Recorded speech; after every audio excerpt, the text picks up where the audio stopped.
the whole idea and promise of AI is like talk to like the human, but also then there is the prompting that's it's not really like human, like you don't talk like that when you are trying to write a prompt. So it like was mixing the signals, like talk to me like a person, but also talk to me like AI, I think, you know.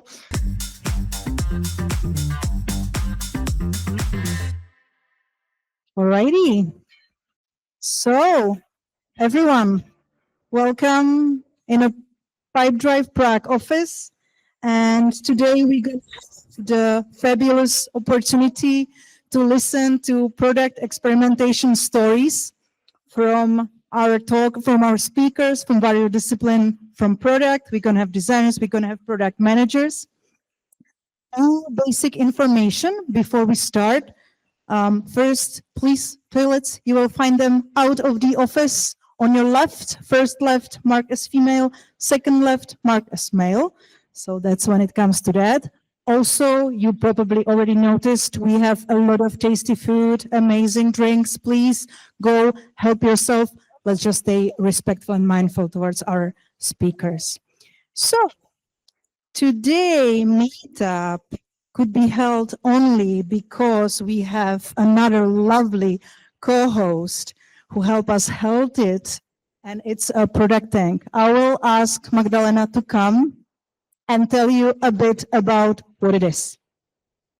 Thank you so much. So I'll just have the honors of the introductions, and then I'll pass the mic back to Veronika and her lovely co-host, and she will then guide you through the whole evening. But yes, so we co-organized this together with Pipedrive, and so I'm going to tell you something about ProductTank in case you came purely for the Pipedrive event and you've never heard about us. So we do meetups only. It's a few of us co-organizers, and I think this is our 5th or 6th meetup this year. And could sound like that we only do meetups for product managers, but it's not the case. We have more and more product builders actually coming to the events, and that makes us very happy. And also co-organizing with someone else always makes it much easier. So yeah, we belong to the Mind the Product family or group, and you can actually meet pretty many product tanks around different cities. So maybe if you're just traveling here, or well, it's sometimes nice to also visit product tank in other cities. And these are my other co-organizers. We usually take turns. So today it's me talking to you, but other times you can meet also my co-organizers' friends. And this is actually the only slide I have, because everything else I can leave up to Veronika, and she will tell you more about the actual event today. And well, thank you for choosing us today. It's amazing to see so many people here. Thank you, Magdalena. Before I introduce Pipedrive, let me slide back to a Slido. Please, here you can leave your questions throughout the talks. After each talk, there will be a time to go through your questions. You can find those QR codes also on the tables, including the agenda.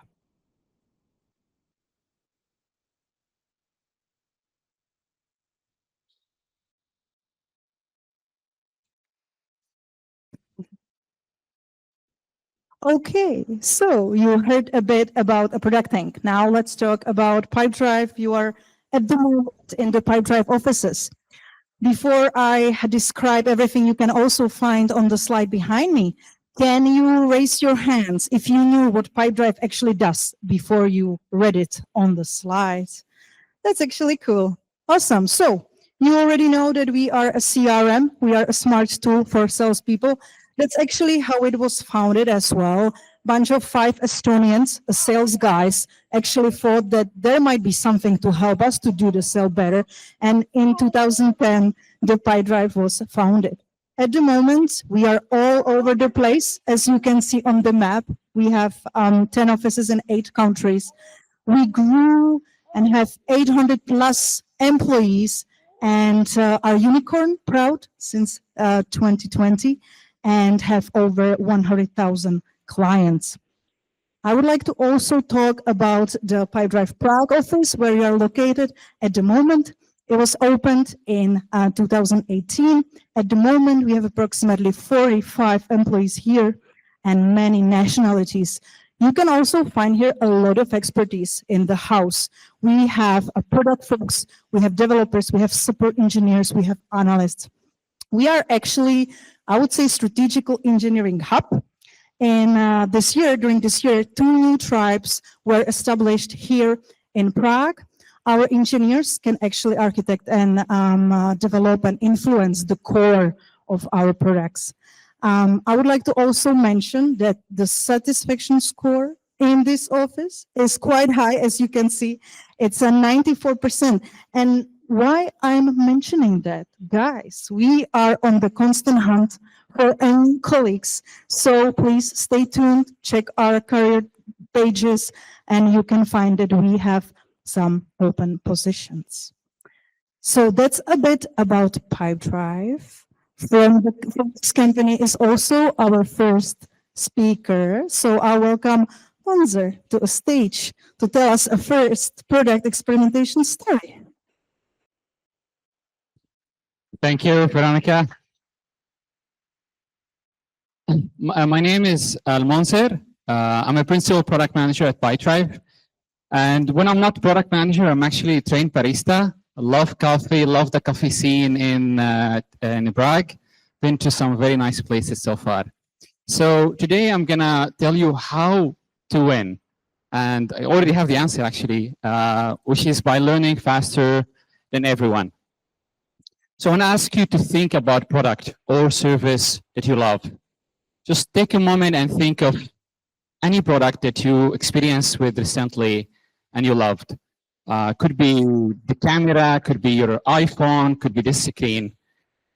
Each of these products is a version of a version of a version. It's an iteration. There is no version 1 out there. Nobody launched version 1.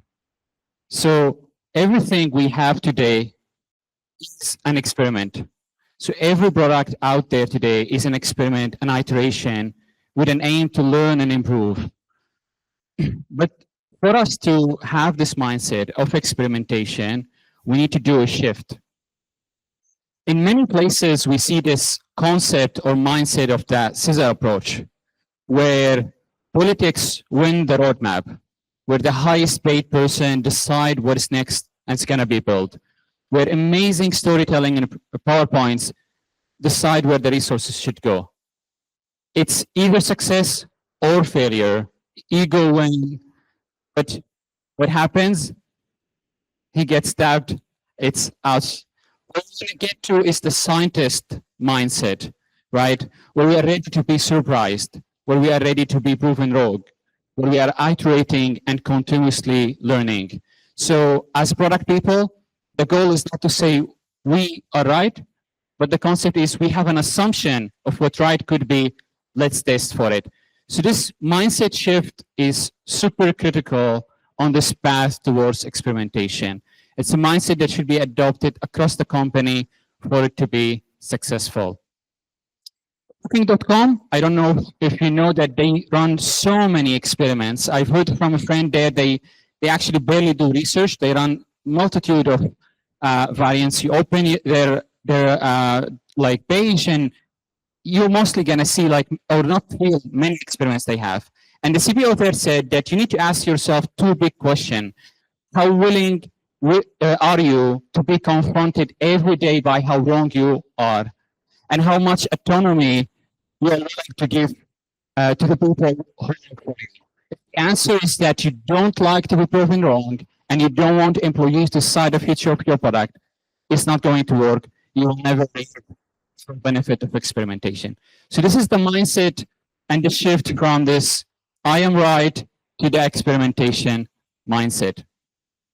So this is a concept of the build, measure, and we've seen this cycle in different ways, right?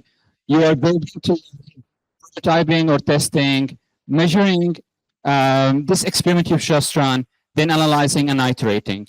But before you go to this cycle, it all starts with ideas and assumptions.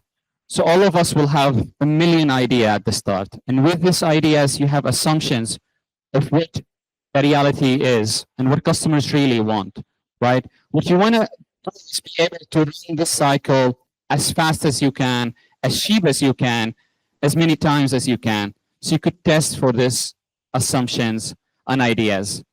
And that's where I would like to start the journey with you. Now, you will have at any given point many assumptions of what should be true for you to be successful, right? Will they buy from me? Will they use it in this context? But you need to zoom in to the assumptions that you don't know if they are right, that haven't been tested by your competitors. And this is what's called the leap of faith assumptions.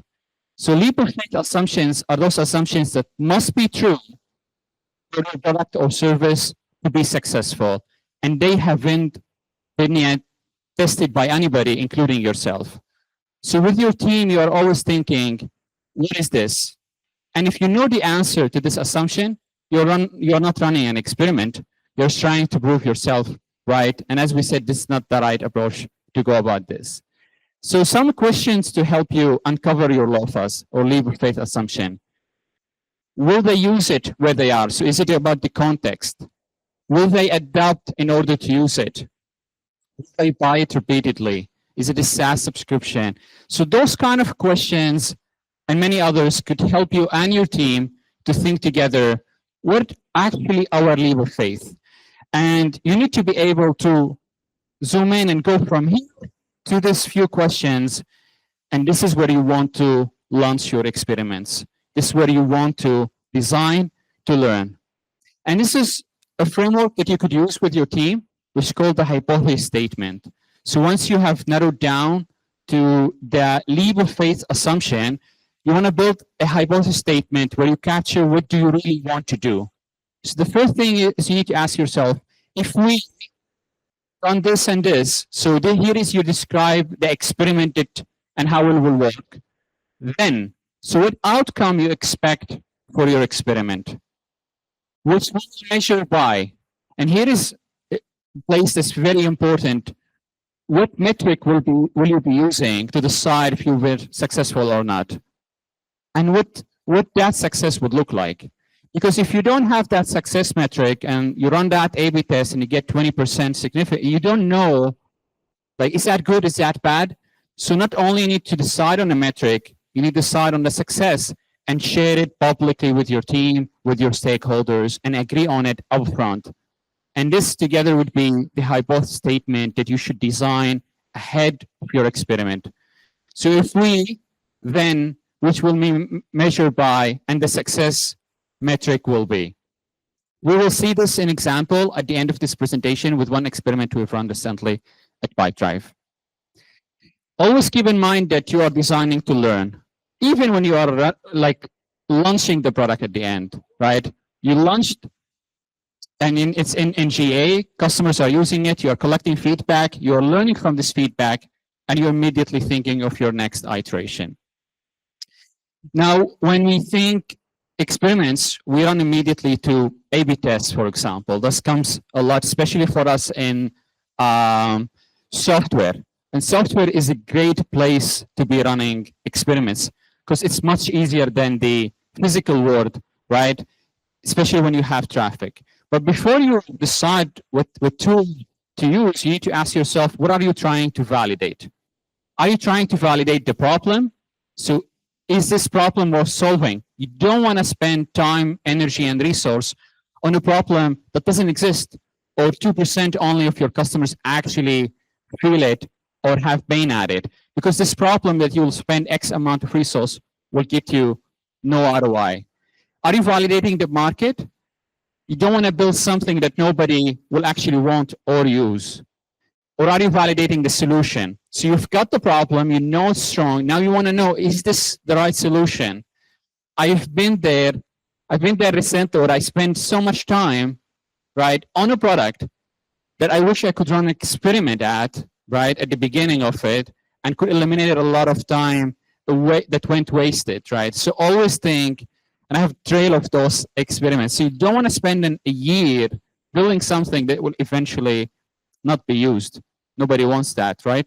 So, and then the other one is validating the willingness to pay. So if you have a new product, you want to know, will customers actually pay for it? and you don't want to build the whole product, this is another validation point. And as you see next to each of this validation, there are tools that you could use. If you are validating a problem, could be a competitor analysis, could be deep probing customer interviews. So for example, at Pipedrive, we host customers for 3-4 days. We ask them to be with us daily on a sprint from day 1 until they do 3-4. And by the end of the week, we have actually a prototype they've tested and used, right? So we start from the deep probing customer interviews until we are validating the solution. You are validating the market. You could be just doing a product demo or fake door test where you don't have the product yet, but you simply can get a feeling if customers will be interested in this product. This is an example of a landing page that I've shipped last year, where we had this concept of a workspace, a place where salespeople could come and they could get X amount of tools to help them convert better and hit their targets. And there was a pricing, and we were asking commitment. Will customers actually commit to this? We didn't have the product, nothing was built, and we got the join list. And then we got 25% conversion rate, which was agreed that if we reach above 20%, we are going to commit to first pilot with this.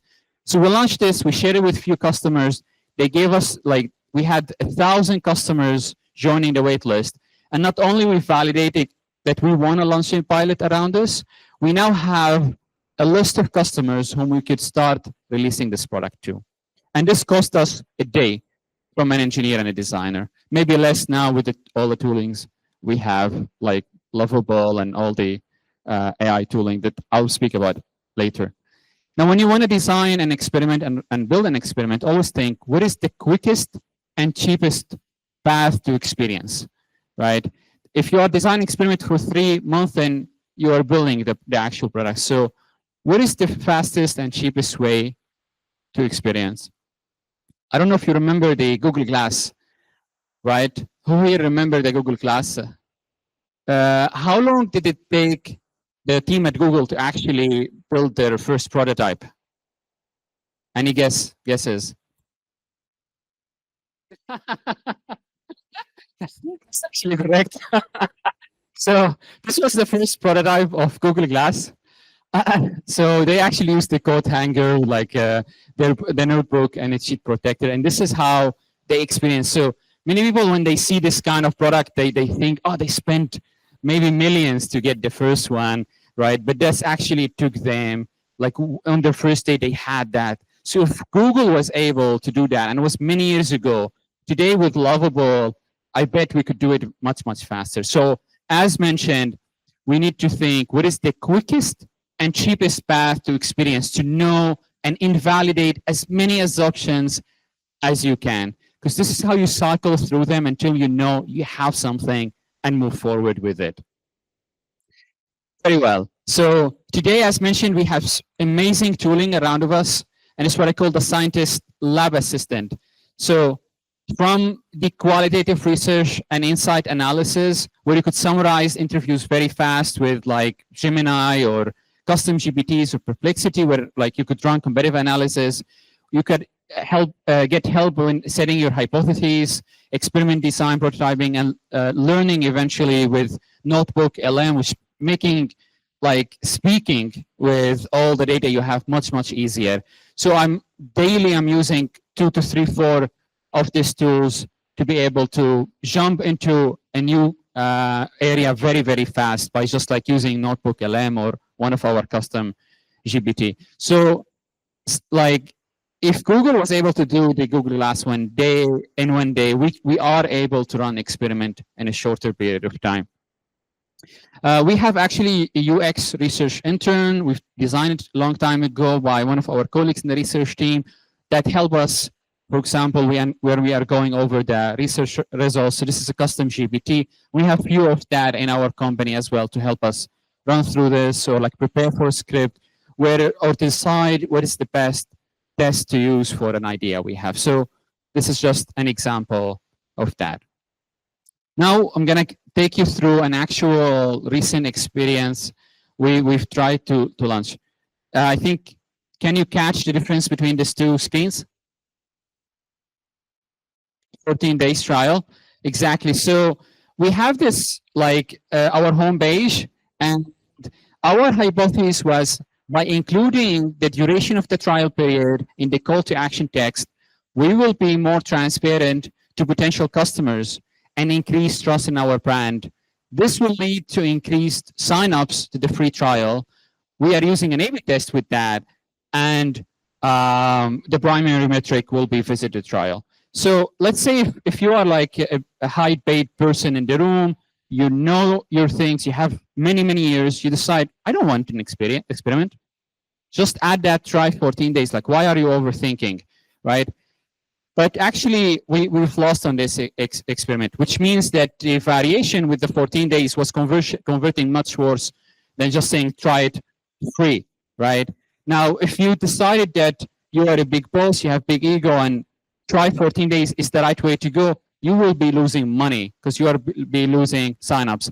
But with this experiment, we simply understood that actually this doesn't work, that works. Now I'm giving you now one example of this, but this page could have 3, 4, 5 different experiments with copy design, with like few at any given point. So this is just an experiment just to show the concept that trying it, testing it is the way to go about that. I don't have relocation of that, but what I recall definitely is that this was variant not was like not it was performing much worse than the try it for free. So a few things to end on, principles when going about this. The first thing is normalizing failure, right? I've been in situation companies where we are running experiment after experiment and getting nowhere, right? And it's so stressful, so stressful. And if your stakeholders are not, they want you tomorrow to have that solution, it's not going to work. The company has to normalize. We call it pre-success, we could call it failure, it doesn't matter, right? But you have the concept is that every invalidated test is a progress. So as I showed you with this, not only we learn that this doesn't work, now what we can do is go to every place in Pipedrive where we said try 14 days and just remove it. Because now we know that that doesn't work. So even when you lose, when that experiment doesn't win, doesn't mean you haven't gotten anything. You actually learned. So you need to have this mindset of we are learning here, and you are like, as we have here, 1% better every day. The second thing is a low win rate is a sign of ambition. Now you need to be mindful what's the win rate. I don't have hard data here, but in industry and benchmark can go up like 20% is the sweet spot, right? If you are going above 20%, if you are winning 50% of the experiments you are going, then either you know the answer and you're just like proving yourself, right? Or you're not ambitious enough with your experiments. The last one is that the biggest enemy of experimentation is ego. The moment you believe you've got it, I know it, that's when the moment you stop learning. Again, as a product person, I've been there.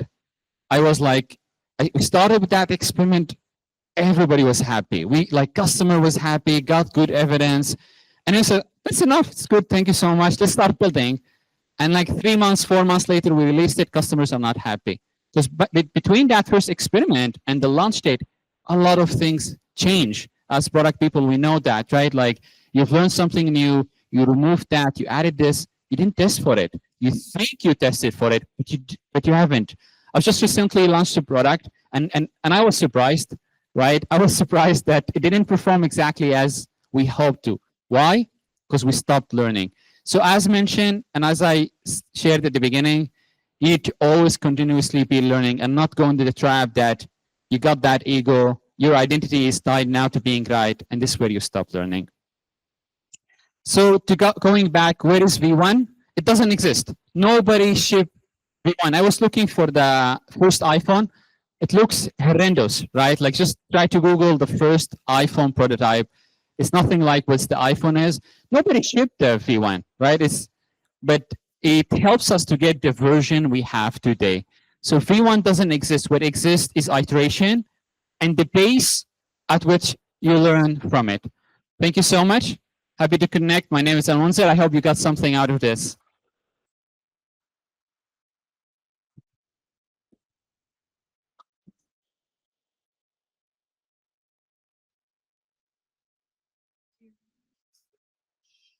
Thank you very much, Mansur, for a nice talk.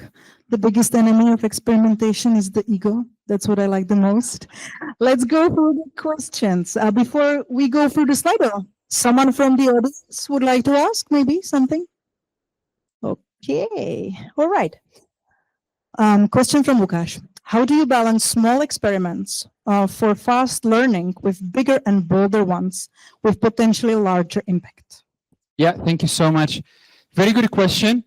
Very good question. I think like depends what stage the idea is. What are the hypotheses you have? And as I mentioned at the beginning, when I mentioned those LOFAs, and what validation you are trying to do.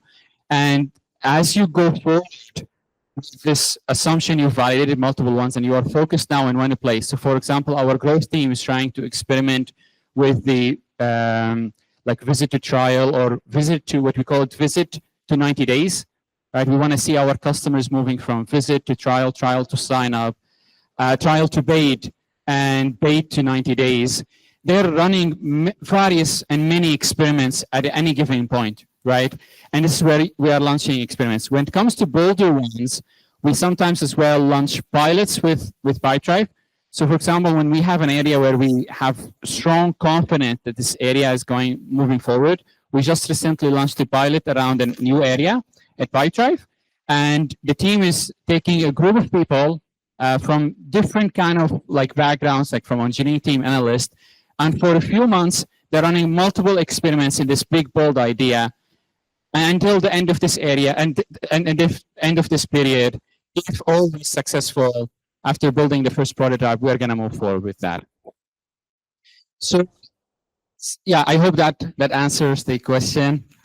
Thank you, Mansur. Let's take the other one from Andri. Measure CRM trial test. How do you measure paid users with visit to trial metric? So I think when it comes to visit to trial metrics, that's like mostly for new signups. So for this, we are asking ourselves, out of customers who are visiting our like CRM or like how many started the trial.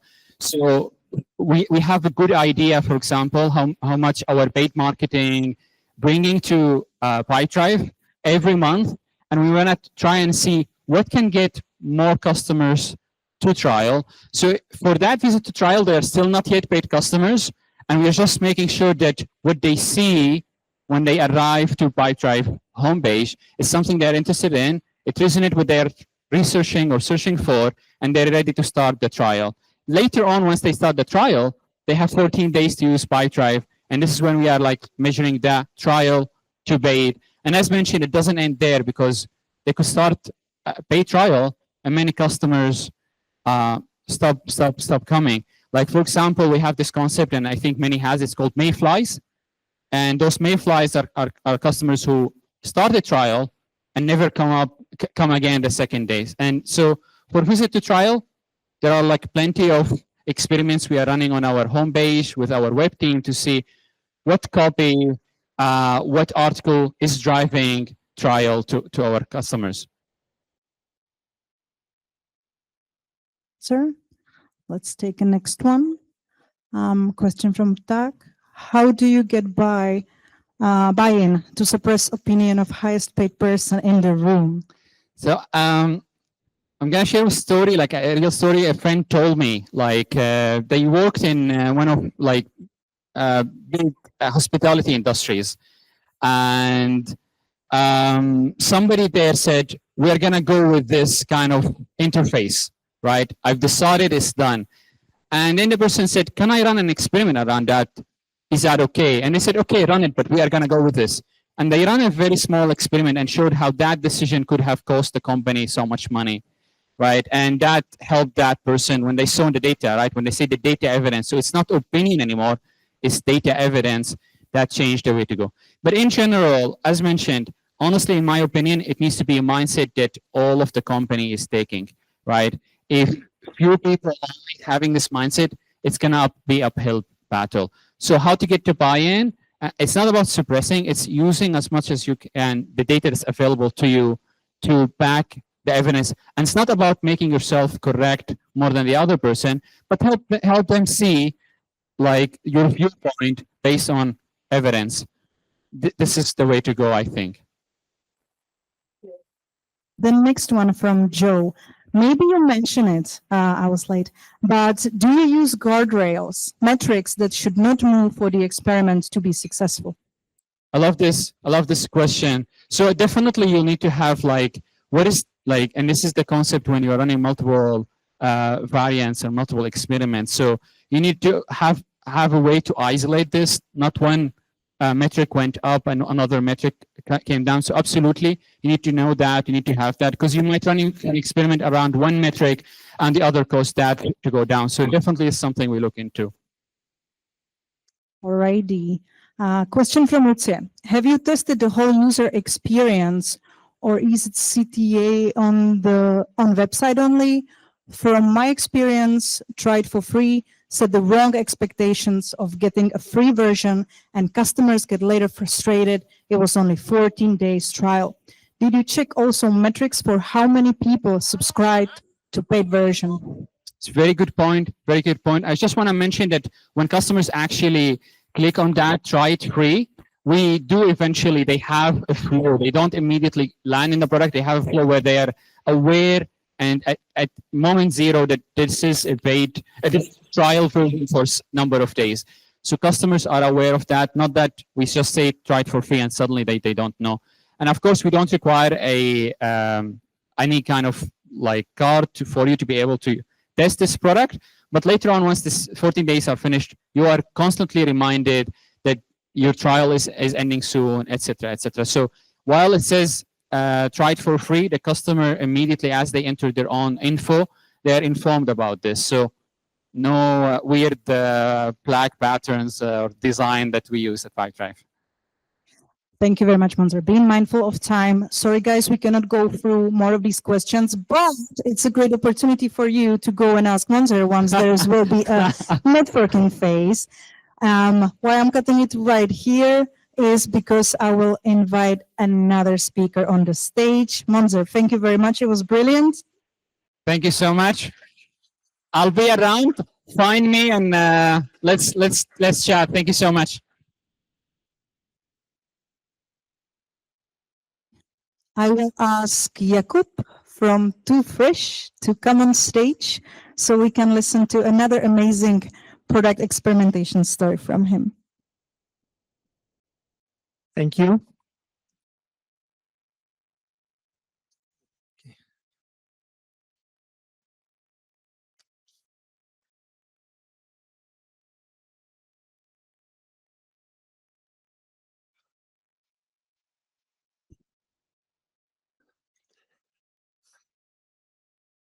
It's a sunny day of April 2023. And yeah, it's a beautiful sunny day, but it's cold in Too Fresh office in Davice because we just lost 500,000 crowns during that month, and our sales pipeline is empty, and we know that we'll lose much more money in the coming months. The tech industry came to a halt after Russia invaded Ukraine, and after government spent a lot of money during COVID, which caused inflation and also spiking interest rates. So companies are slow to invest. Tech teams are being laid off.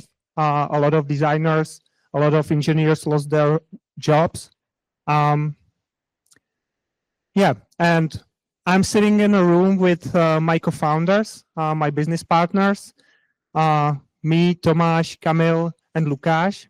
And to make things worse, Tomáš, our founder, and also CEO, and also a guy responsible for sales, tells us that he's quitting. So we were facing quite a brutal decision whether to close the shop or to borrow some money, take on a significant debt in millions, settle with Tomáš, and try to turn this over.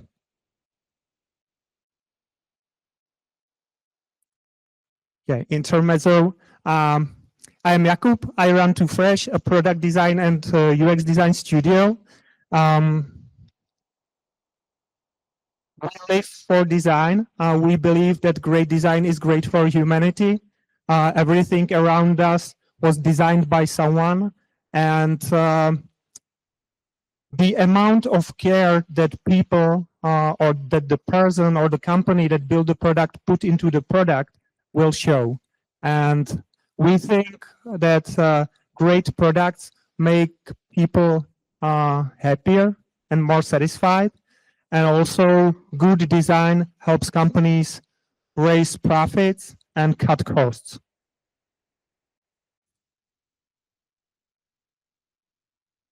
I could tell you about how we experimented when designing RT, an AI music teacher, or how we experimented when we designed hospital information systems for Penta hospitals that are used by doctors, patients, or nurses. Or I could tell you how we experiment when designing OnePlay for Nova or O2. But I guess others will talk about digital products and how they experimented with that.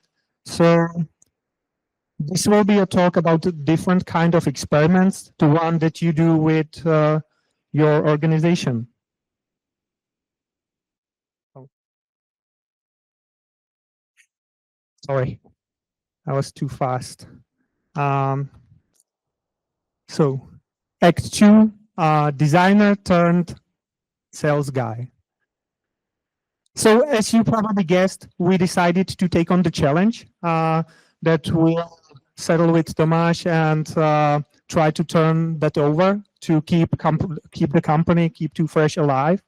And when Tomáš left, someone had to take over the sales team. So it was me. And I had only a little sales experience from the time before. So what I had to do is to use my design experience to run the sales team. And design is about experiments. So I did a lot of experiments with our sales team. And for me, experiment is basically about changing something and getting relevant feedback as fast as possible. And with TooFresh at that time, it was a matter of life and death. Yeah, sorry, I need to change my notes here.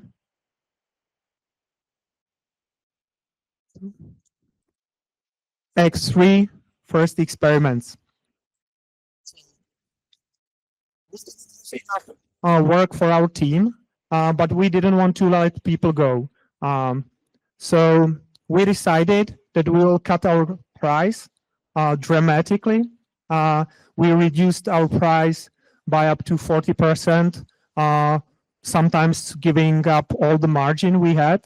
And the idea was simple, that we'll be cheaper and we'll basically cover the cost for the team. We'll have more work and we'll somehow survive, and then we'll try to raise the prices later.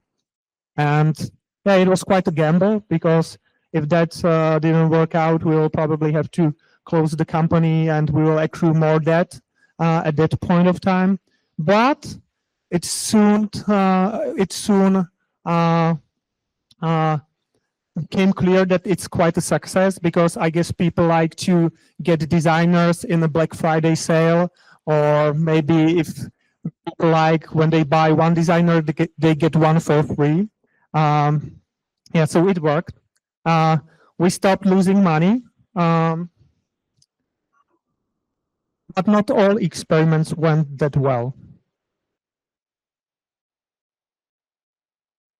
So Act 4, time matters.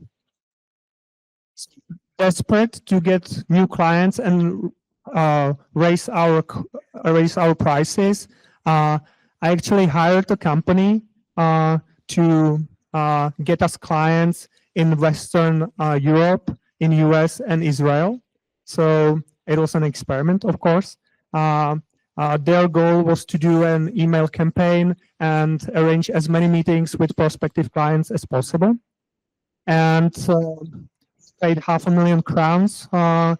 And we shut the experiments after 6 months because we got just one relevant meeting during that time. So yeah, we lost more money on that, and it was a complete failure. But 1.5 years later, after the experiment ended, the one company that we met during the time called us, and we are now negotiating quite a huge contract for designing a new type of medical devices with them. So was it a failure? Should we have continued the experiment, or did we evaluate that properly?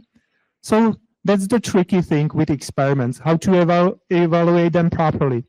And I'll show that on another experiment we did. This one is older. 10 years ago, we decided to fly to US, to Silicon Valley, to try to get some clients there. We spent like I don't know, tens of thousands of dollars on this activity, and we get 0 clients from this. And 9 years later, last year actually, a guy we met there 9 years ago or 10 years ago called us.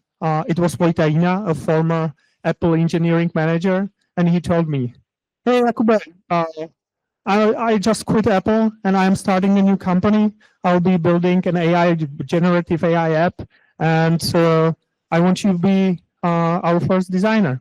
So we are doing a lot of experiments with Vojta and his team now in Silicon Valley.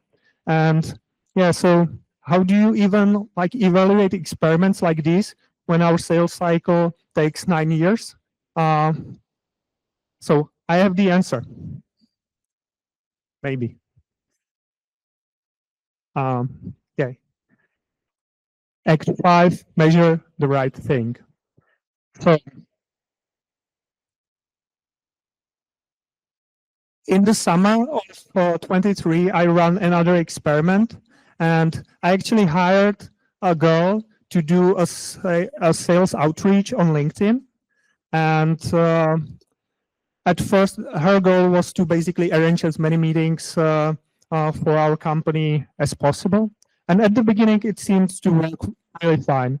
We were averaging like 5 meetings per month, which probably wasn't really great, but it was better than 0 that we had before.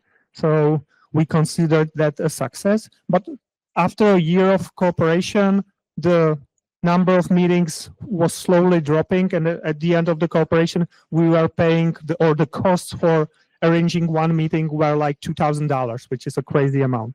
So we ended the cooperation, but there were some promising signs. Like we had a lot of interesting conversations. We even closed 2 deals there. So I decided that I'll try a slightly different experiment. I hired another girl to do this sales LinkedIn outreach, but this time I changed the job description a little. So I asked her not to reach out to people herself, but to do basically a research for me, research interesting people to reach out to, and then I'll reach out to them. And this way we cut costs in half because I only needed to go for part-time instead of full-time. And we are doing double the number of meetings we did before. But the key point is we actually don't measure revenue of this activity. We don't measure number of closed deals, even though it probably seems like a good thing to do.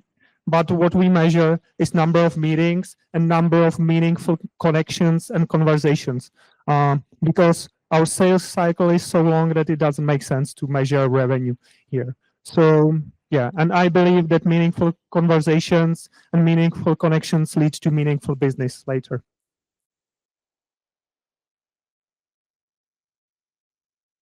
So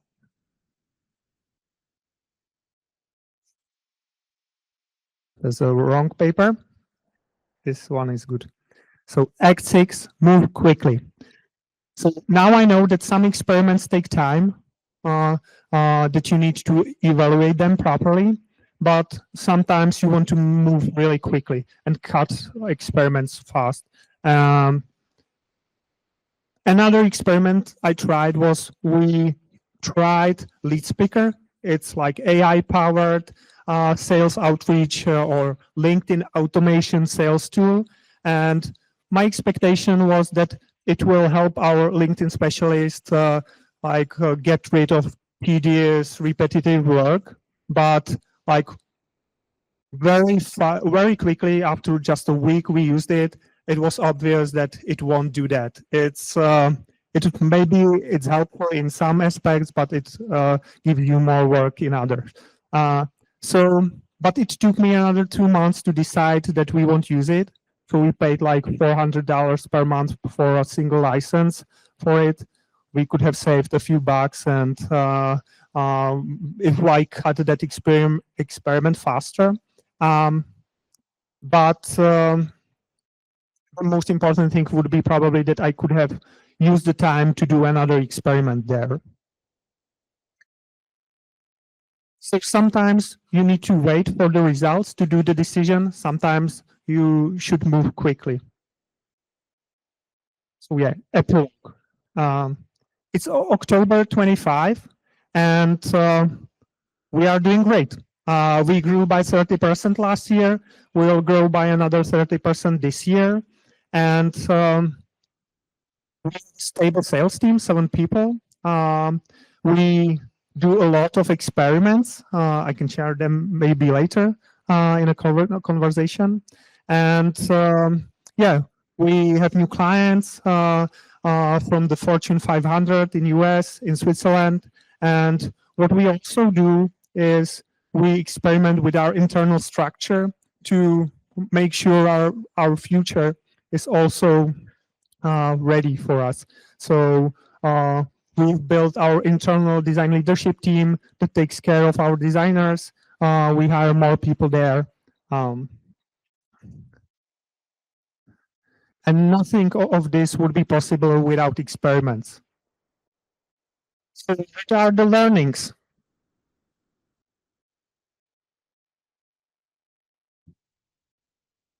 I think my message is that you should think about how you evaluate experiments.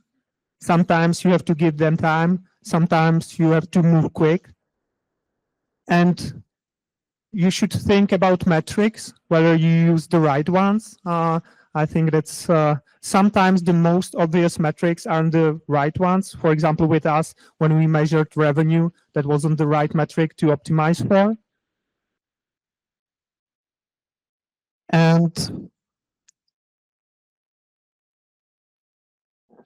like what I wanted to say is that it's maybe like belief in that experiments is a way to go. So I believe that if we do more experiments, we will have a better future. So yeah, it's maybe about finding your belief in whether experiments is the right way for the future. And yeah, regarding experiments, this is the book I learned everything from. I don't know if you know it, The Lean Startup from Eric Ries. I think it's the best book. Basically, it's everywhere in it. It's 15 years old, still good. So I recommend that. And if you would like to stay in touch with me, we have a Two-Phrase Design podcast where we talk with guests about experimentation and product design and product management and everything else. And I'll be happy to connect on LinkedIn. So yeah, thank you.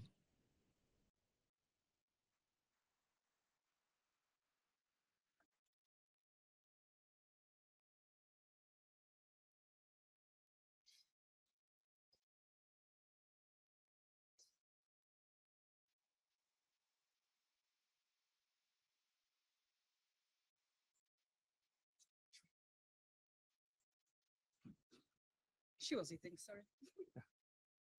All right. Thank you very much, Jakub, for your talk, and let's go through the questions. Question from Joe. Did you have any experiments that you were afraid to try? Yeah, all of them, or not all of them, but most of them. For example, with cutting our prices or slashing our prices at the beginning, it was really, really, we didn't know what that will cause.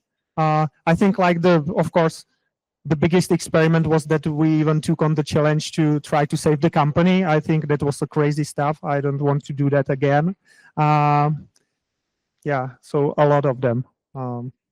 I'm thinking if there were some experiments that we didn't want to do. I don't know. We recently refused to sell the company. That would be also an experiment where we would join a larger group. But yeah, we didn't want to do that for now. I was afraid because it would take our freedom. Understood. Thank you very much. A question from Baler. What are the future experiments in terms of sales you have coming up? Any new tool or strategy you're looking forward to try? Yeah, so actually we have two, I think two bigger things on our plate right now.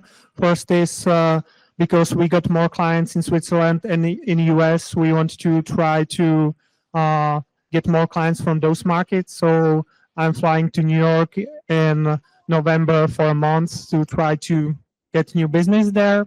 And probably we'll do the same thing with Switzerland clients. So that's, yeah, but we'll see. We'll see. We'll probably lose money on that, I guess. So I hope I'll enjoy some sightseeing at least.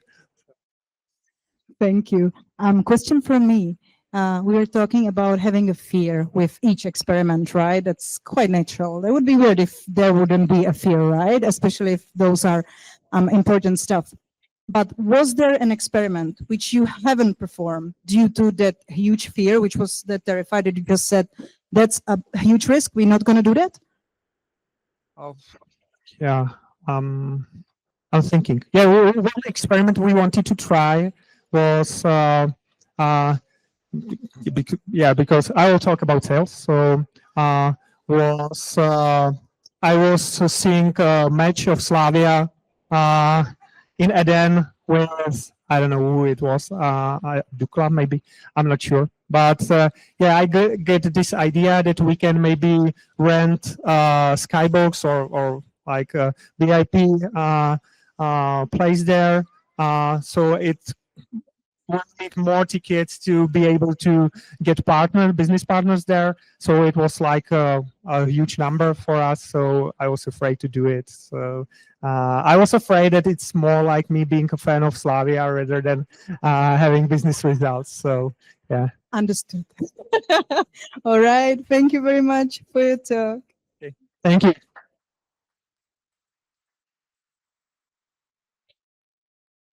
Okay, guys, before the next part, that's going to be Dave and Jakub. We're going to have a little break. So please go enjoy yourself. Let me just check when the break finishes.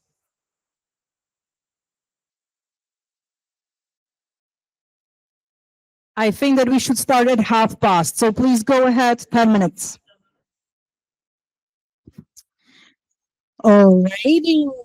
So the last talk of the evening will be from Dave and Jakub. They just shared, just between us, that even this is an experiment to make a presentation. And they shared that if it sucks, I'm sorry, it's an experiment. I told them they will be for sure fabulous. So please give them a big clap. So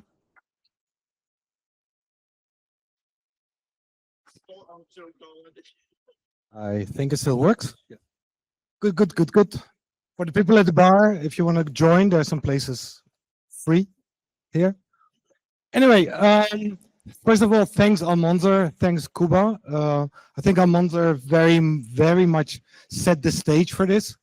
Kuba had his own completely different story, and I think this is going to be a nice sandwich between sort of setting the stage, what happened on the first meeting, to a very practical and very real life story of some work that we have been working on.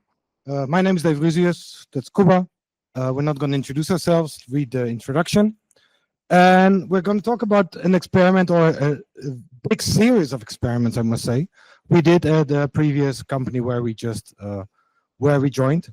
Bit of the context, bit of the approach, a lot about the approach actually in the experimentation, because that's what it's all about tonight.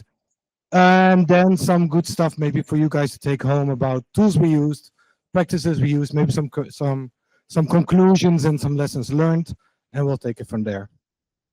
So to set the context, Sosita AI. So we spent 2023, 2024. We were working together there.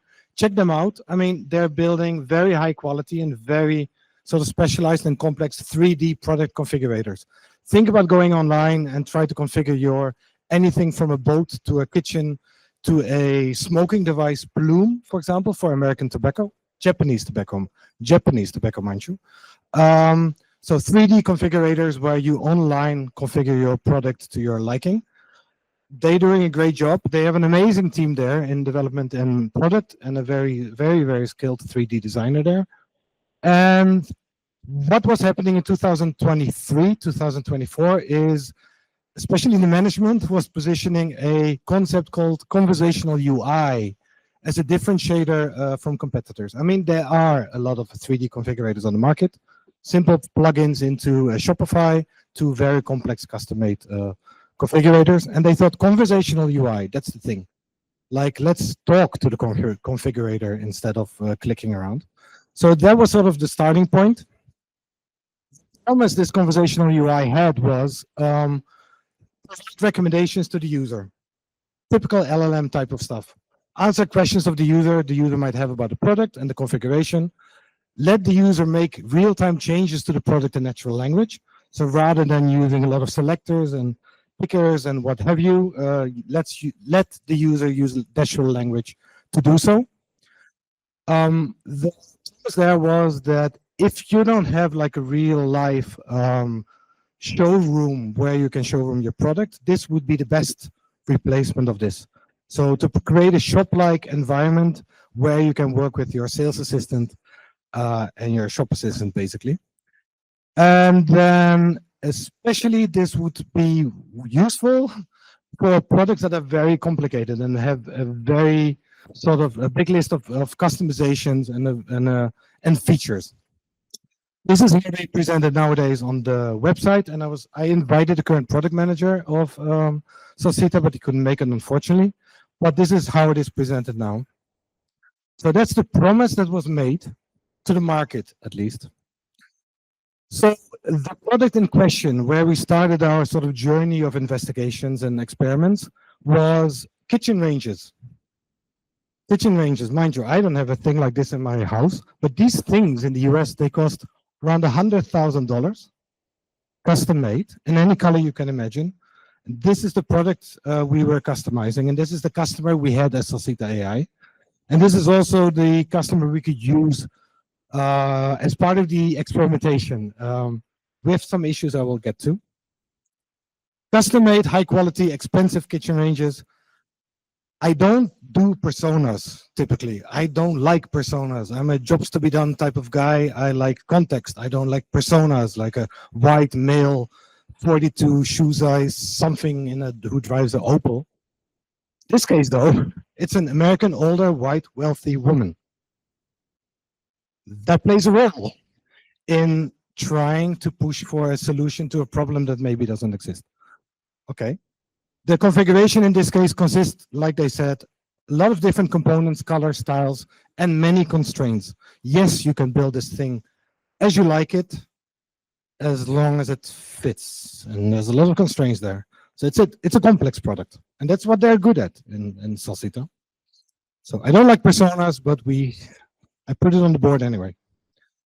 So, and then, if that's the starting point, then I'm going to give it to you. The video is not there. What? This is not the latest version. Spoilers. Okay, never mind. No video. It was changed in the meantime. Yeah. Hello. Maybe if anyone is interested in video. At the end, actually, we can give a live demo of. At the end, we can give a live demo of how it currently actually works for this customer. but we had a video included, which is not. So now my part. So how did we get into this mess? As you will see, we will do sorry? Challenge. Yeah. We will do a series of pretty, I guess, wild experiments or white experiments. And so just to understand a little bit of context. So these configurators are pretty complex, right? If I ask you if you need 1000 BTU or 2000 BTU gas burner, you won't know. But that sounds like good question for, ChatGPT, maybe. So that was like our a little bit point to start. We also like the um a lot of data about actually what's causing the complexity.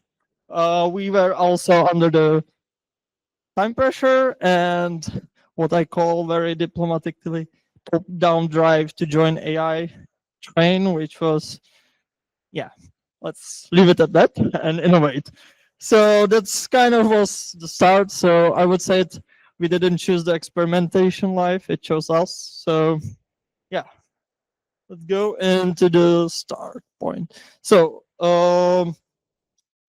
basically, our first point, we didn't know what's the problem, how we can implement it properly. So we just slapped the AI chat on side of the screen and started uh, moderated studies to see how it goes. And basically, there were, I can't say how many users we did, but we were kind of trying to go with the flow and evolve both questions and number of users and tasks with what we learned. And the whole point of this initial experiment was even to understand how people see the AI, what will be the reactions, and so we can actually do experiments that lead us to something that works, right? So what we have there. So we've seen obviously pretty, I would say, things that are obvious. People have the biggest issue was preconceptions, especially as Dave mentioned, it were older American users. Only chatbots they know, AI chatbots they know, are the stupid ones where they are when you ask anything outside of the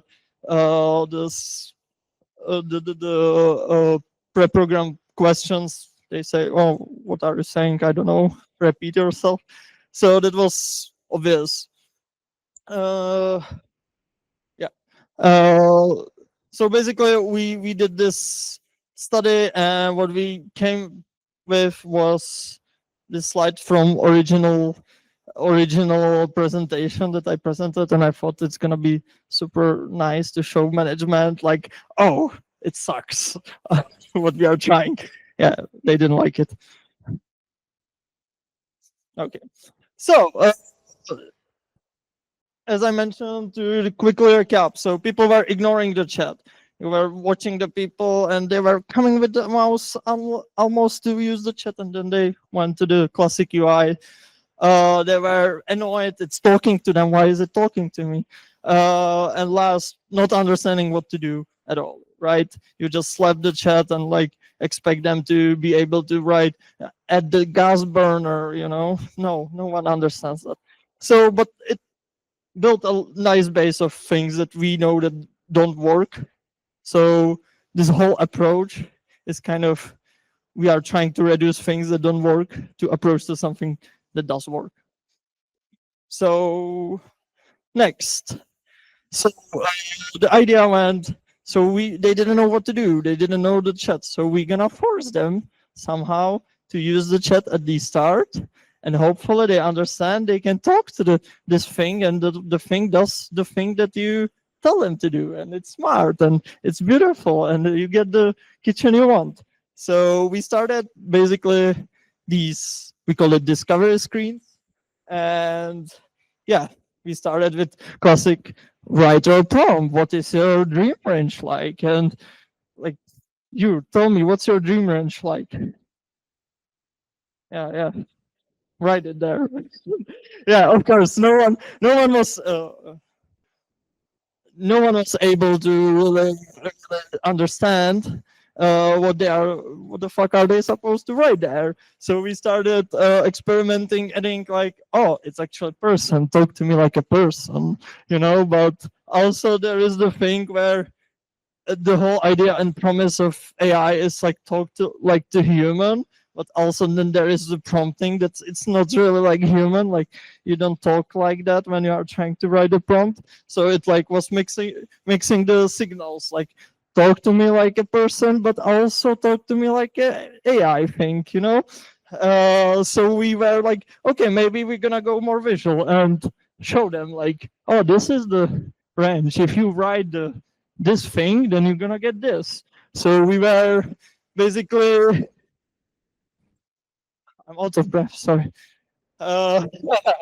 Basically, we got into like 20 different versions, from going full chat to going through like smart wizard thing to more like ChatGPT to doing the prompt, but also showing like maybe previous prompts. Basically, we yeah, we arrived to this, and you might see read this quote, and when it says the people are stupid, I don't mean the users, us. We were the people, and the democracy of trying everything in the experiment didn't work. Basically, it was too much. So that's the smart thing from this slide. We tried too much. What's the time? I'm sorry. No. Okay. I'm going. Yeah. So basically, we moved on. The previous phase, it seemed like quick, but it was like hundreds, thousands, millions experiments, because months of experimenting. So maybe we realized we can't go that far, that wide, and that we should be more focused and use what we know. So we basically, nowadays it's called agentic AIs or agents, and we how to say it, identified places where the AI can be useful, actually, and we did that from seeing what questions they were actually asking when they were able to use the AI, when we maybe guided them to that. And basically we use that data to create series of AI widgets, like, for example, that would lead you from the colors to the chat, and we call it like happy path, because it shows you that you can click on this classic UI, that it's not really coded as AI with the sparkly bits and everything. I really dislike that, by the way. I think it's not a good thing. And you click on it and it takes you to the chat and explains you the thing, and you get this mental pattern where you clicked on this and it took you to the chat, and it teaches you, hopefully, the user to actually use the chat, and explains the possibilities and what it can do and can't do. And honestly, that's the first kind of success of these experiments. And I think other ones, yeah, or we added the chats right to the context of the whatever you were asking about. So you didn't have the chat and this, you had the knobs and you could ask about the knobs. And we also started from being like, sorry, this is stupid what I'm doing, like full chat and writing everything. We really moved to using multiple point and click classic UI rather than just writing. Like there is this or idea that it's AI, you have to write everything, it has to be words. It can be slider, it can be buttons, it can be checkboxes. So don't be afraid to basically make AI not look like AI often. So that's also the very smart point from this. And yeah, I think these are all the experiments from this we have time for. So I will hand it to this guy again to talk a little bit about tools. Sorry, I should stop smoking. Give me the clicker, man. Thanks, Kuba. Literally, this is only a selection. So if we talk about like quick, well, quick it was not, but multiple and small experiments, we have a massive Figma full of designs. Yeah. And mostly, yeah, like Cooper says, mostly we failed. And we kept failing, we kept failing, we kept failing. And I think that was sort of a theme in previous presentations as well, until we reached that point saying, okay, we need to work with context. We need to provide, people are more stupid than we think. We need to provide them help to get to this. And yeah, that was our breakthrough. And currently, it's a shame the product manager is not here. It actually works. People are using it to some extent. It's still difficult. It's still early stages, I would say. But at least there was a bit of a success, I would say. So a bit about tools. I'm not sure, maybe show some hands if you're interested in what are the coolest tools, the best tools for your experimentation, or you already are set on your way of work and you will never leave them behind. What we used, and I shook the hands of Teresa Torres in London, didn't wash it for a month. So opportunity solution tree, like literally to start mapping out what are those opportunities and what are the biggest assumptions you're making, because you're making a lot of assumptions that something will work. So I think Monser talked about assumptions quite a bit. This is the starting point. Map out those assumptions, linked to the opportunities you're trying to go after, linked to the experiments you will need to execute to find out if that assumption is true or not. Great framework. Check it out if you don't know about it. Product risk matrix combined with likelihood versus severity mapping.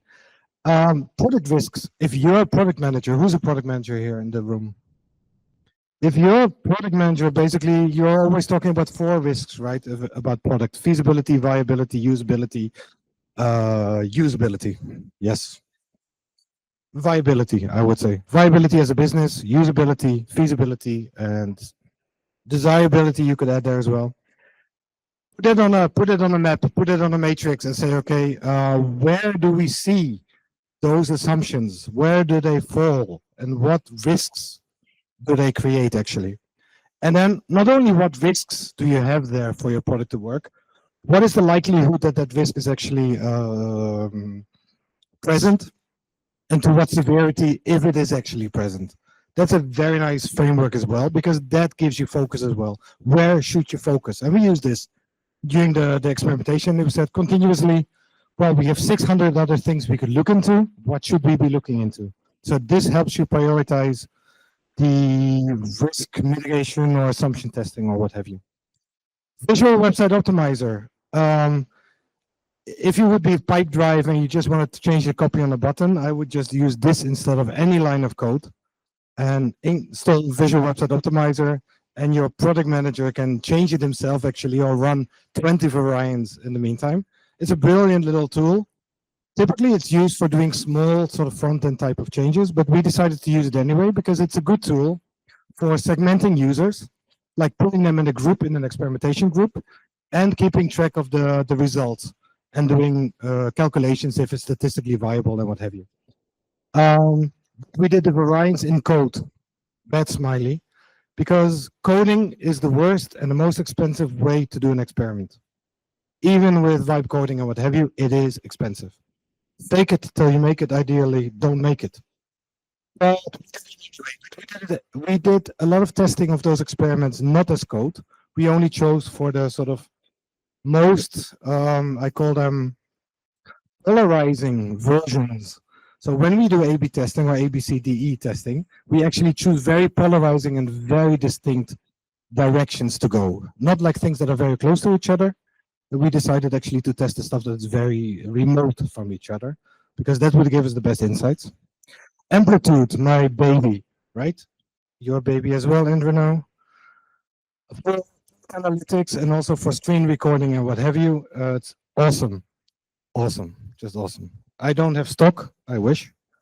Respondent, usertesting.com is expensive as hell. Respondent is a bit cheaper. And yeah, there was an issue. The fact is, testing subjects, you'd say, well, we have white American rich women. Why are you not using those customers actually trying to configure their kitchen?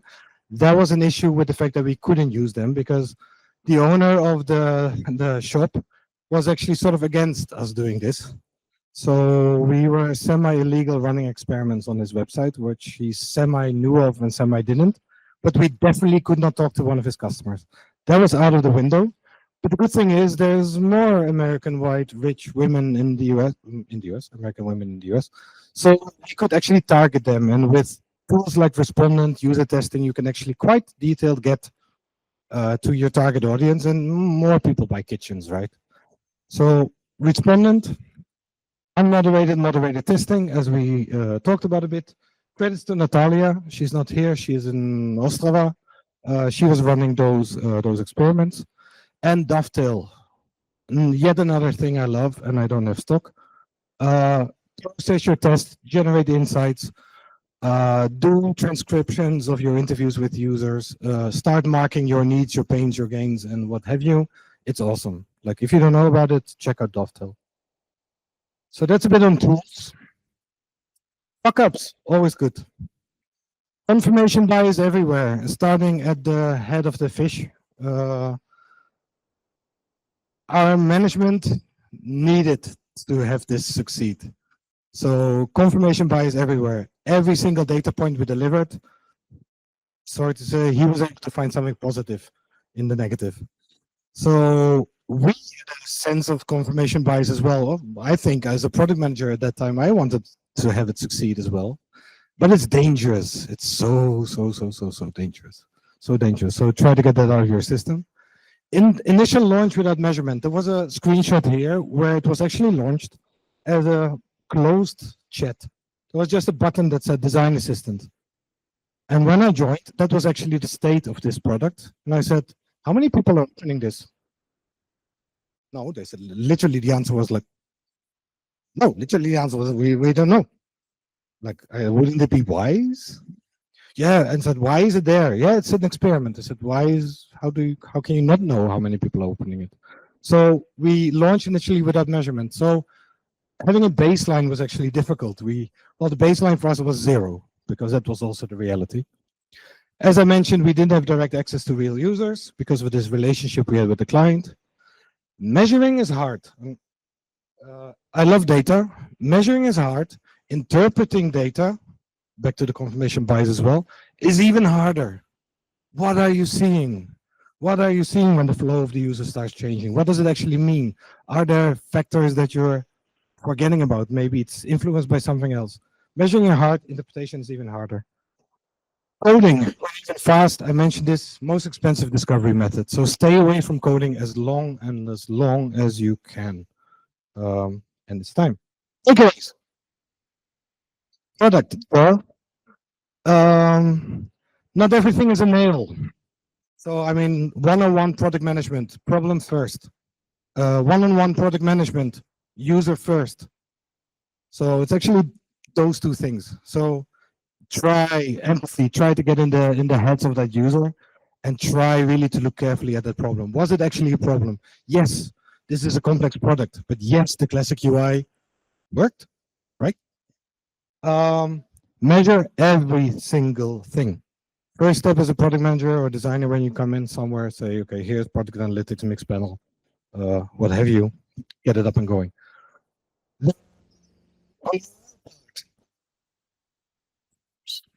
I realize I don't have much about conclusions about the process, but the AI part.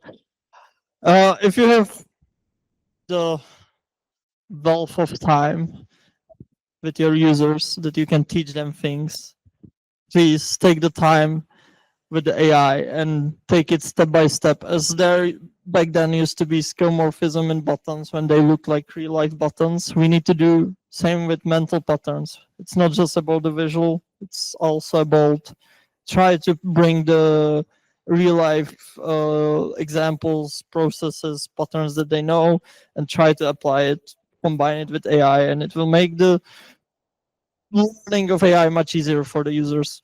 And as I said, AI doesn't have to be chat, doesn't have to be prompt. Be your mind, it can be more. And especially it can be also the classic point and click and whatever graphical UI that we've been using for years. Yeah, and it's also last point about the AI. It's all the AI features nowadays feel like features. It sounds stupid to say like that. Of course, they are features, but they should be part of the system, and they should make. I don't know what I was trying to say here. Yeah, I will skip that, I guess. And a few process takeaways. Maybe you should be more choose the experimentation rather be forced like us. Be more small focused. Democracy is always not always good thing, and also make sure always to know why, not only what. And yeah, always try to manage everyone's expectations and mindset in the team so you are in same lane and you are experimenting. You should be comfortable with failure, you should be comfortable with uncertainty, and you should be comfortable saying, oh, we fucked up, maybe we should go 2 steps back. So I will step back and let Dave. Thank you, Kuban. No, nothing much to add there. Yeah, get comfortable failing, and it's overused, but it's for me sort of it's going to be my next T-shirt. Like, design if you're right, because we needed to believe the fact that we were actually right, that we had a problem, and that we had a solution to the problem. Design like you're right, test like you're wrong. So assume that everything is going to fail, that you're going to be wrong in your test, but design like you're right, because you need to, well, stay motivated at least to try to find that path to success into your solution. So that's sort of the end, I think, is it? That's the end of it. So happy to answer any questions, either one of us.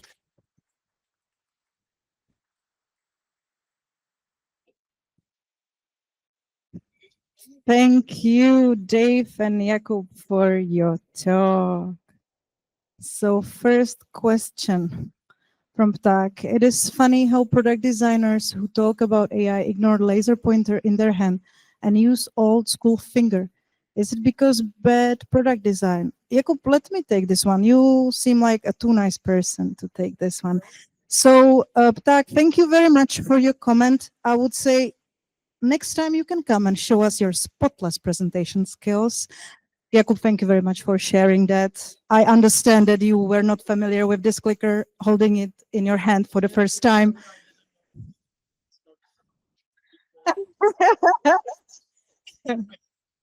All right.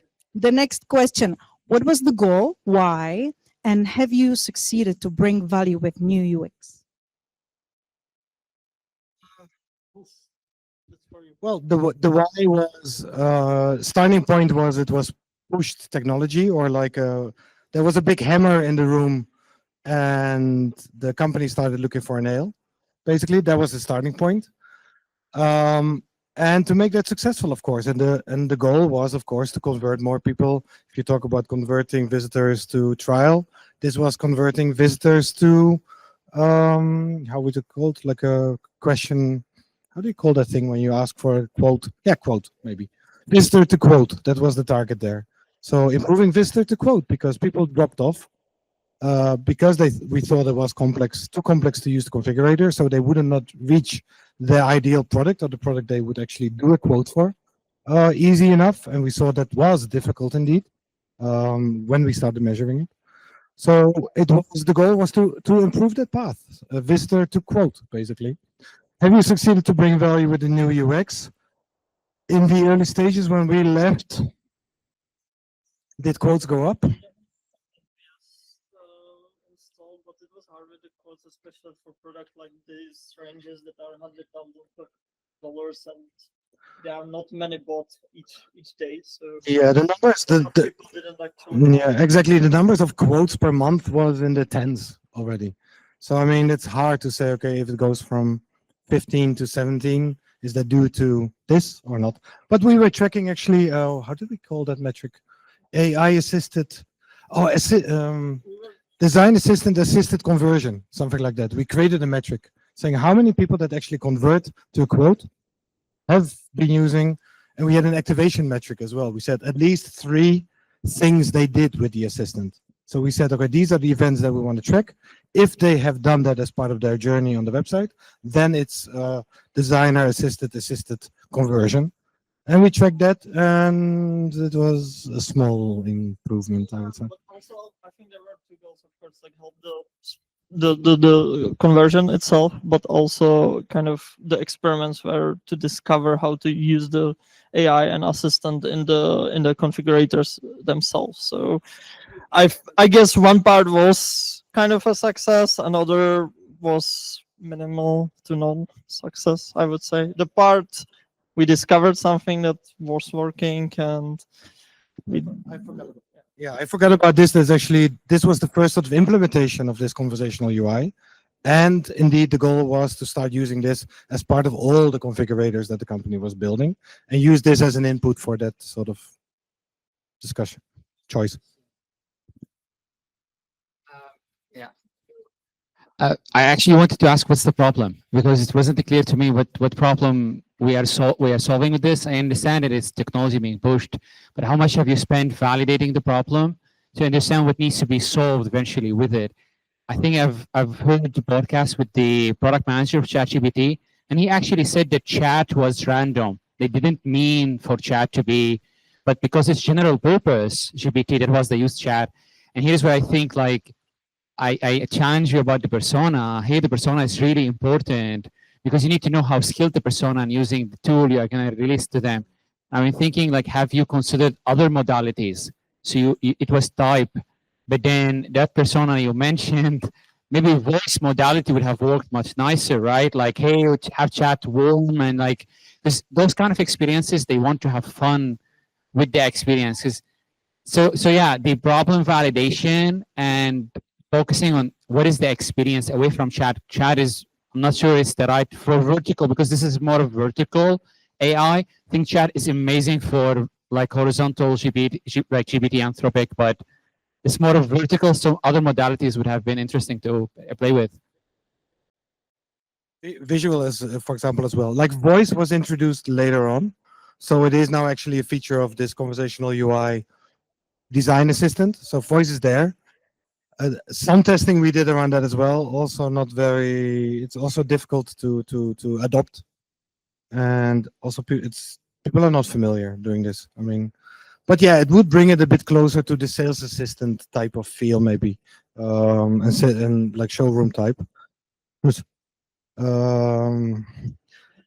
I wanted to say one thing, and the other thing that I was reading recently in a nice LinkedIn article, like if you talk about modality, like, and especially I think the prompt problem was that people could not envision what it would be. We tried it as some inspiration, and I would use the AI as well to start generating images like, okay, this would actually lead to this, like a preview function, and then say, okay, this is actually something to my liking, and then take them into the full experience, something like this. And I think the options are not yet explored enough, and I will bring all of this to our friend product manager at Salsita and the new designer.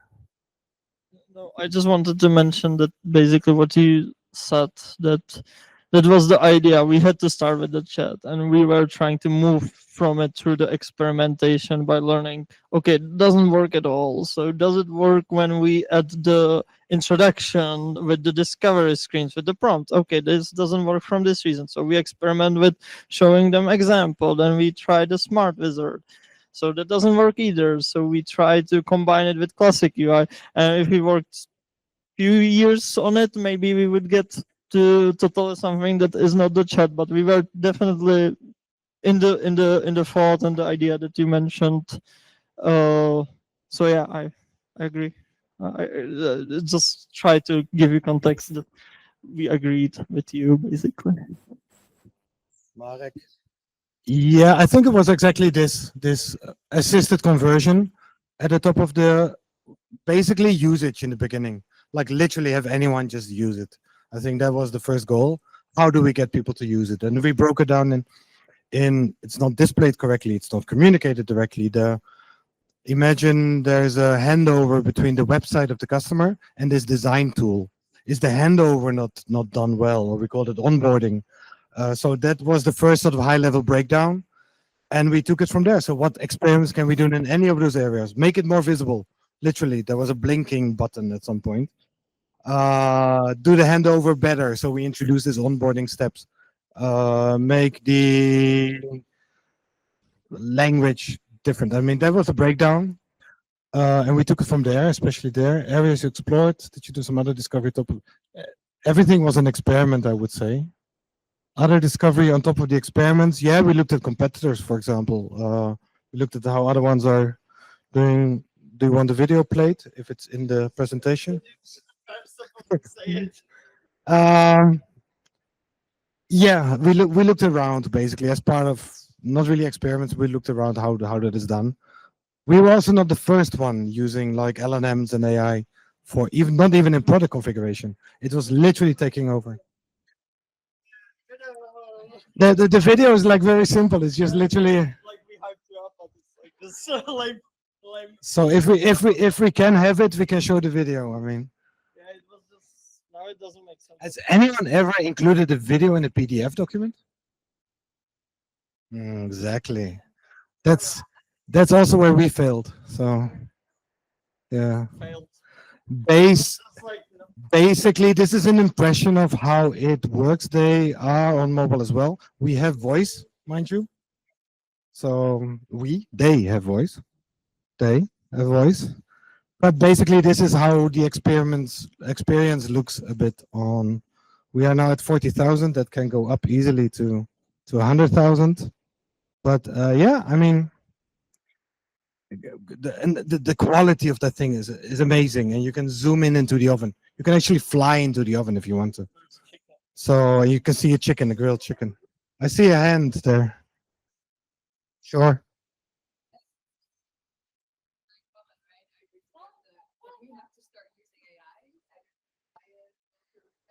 Yes, very much so.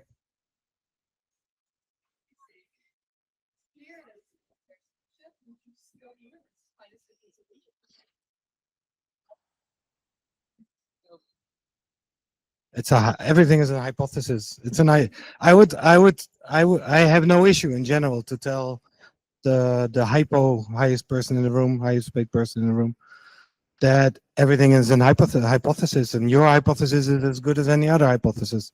So let's try to figure it out first. If you're put in that position that you can say that and say, okay, this is a hypothesis, we will figure it out first. We will figure it out as fast, easy, cheap as possible, ideally, before we start building it. Yeah, try that and see what the reaction is. But I have left companies where that was not a discussion. Where I said, no, it's on the list. We'll do it. Well, yeah, well, hire someone else. So see if you're in that position, and then treat it as an hypothesis like any other hypothesis, ideally. yeah, I would like only problem with saying hypothesis. No, I agree, but like everyone else is that a lot of people think they are right, and then it makes hard to convince them. So I would recommend setting like hard rules and expectations for the results. Like if the result is like not like okay, we will see what's the result and decide based on that, but really trying to set some expectations or some constraints for the rules. Like if we get this, we do this, because then at least from my experience we get into these infinite talks. Oh, what if? And they kind of, tried to, attack the results. And then we had to do more experiments to prove this. So, like, really set the deadlines kind of way. Like, this is the really the end we go to decide this thing, otherwise we go this way, I would say.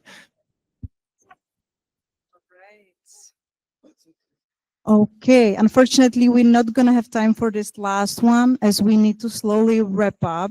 First of all, thank you, Dave and Jakub, for amazing talk.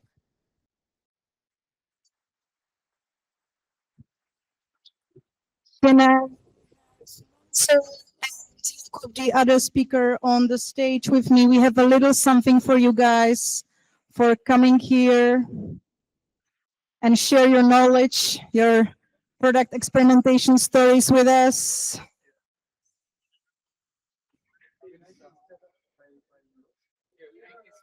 Hey guys. We don't have medals, but we can.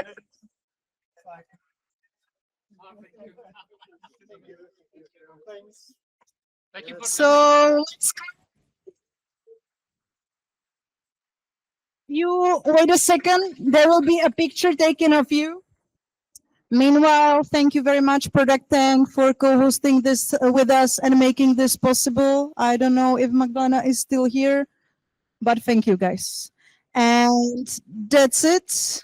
There will be more food coming soon. There are still some drinks. So please go, network, maybe ask those questions you did not have a chance to ask. Just mingle and have fun. Thank you, guys.